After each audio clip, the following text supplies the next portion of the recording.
Hey TMFG community, Carlo Cancino here with John Iaconetti.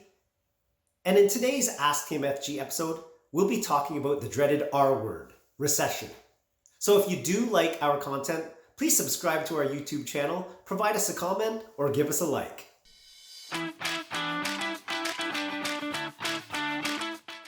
In today's episode, John will be discussing the history of recessions and how it's had an impact on the market. Should we be selling out of the portfolio? Should we be making changes? John has all the information that you need to determine what to do in times of recession. John? Perfect. Thank you, Carlo.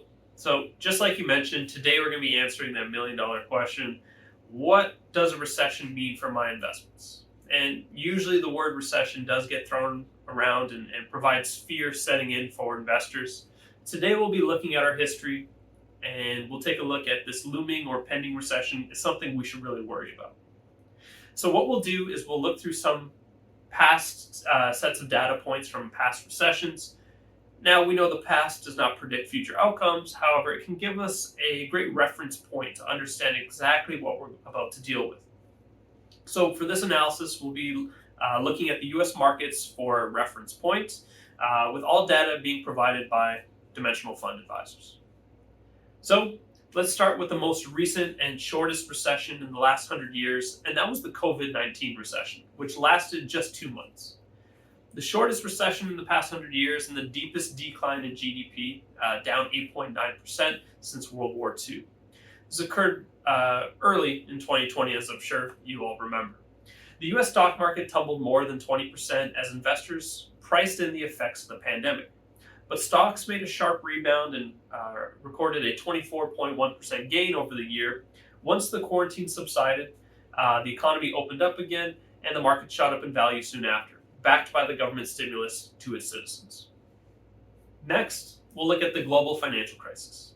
Now, during the global financial crisis, the worst of the 50.4% stock market dive happened in the latter half of an 18-month recession that saw unemployment hit 9.4%, and industrial production tumble 17%. The financial crisis was primarily caused by deregulation in the financial industry. That permitted banks to engage in hedge fund trading with derivatives. Banks then demanded more mortgages to support the profitable sale of these derivatives. They created interest-only loans that became affordable to subprime borrowers.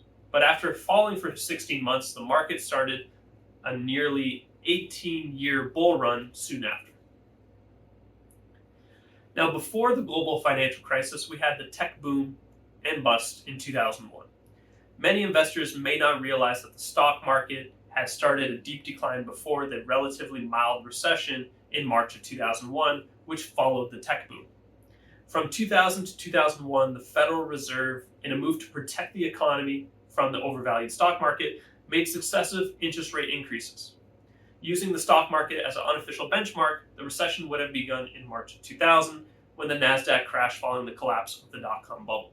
So this one's very similar to what we're going through today in terms of that interest rate increase having that impact on the stock market.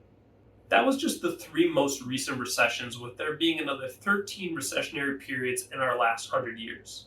Even at the absolute worst recession in our history, which was the Great Depression from 1930 to 1932, the recession lasted only 33 months. Now, when we invest, we don't focus on a 33-month or even an 18-month time frame. We intend to invest for much longer. So the story of recessions and our market is much more interesting when we zoom out and look at what happens over that 100 years. Over our 16 total recessions over the last 100 years, each one of them due to their own unique circumstances.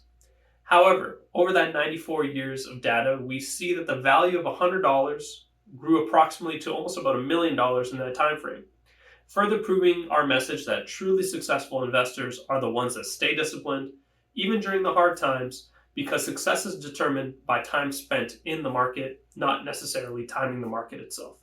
Thanks, John. It's good to hear that there have been many recessions in the past over that 100 years, and yet the economy continued to grow. Capitalism is alive, good companies adapt, and the economy continues to flourish even when there are temporary pullbacks to activity. So appreciate all of the information that you shared. If you do have questions about your portfolio and what you think you should be doing during this period, please contact your advisor, contact myself or John. We'd be glad to have a chat about it.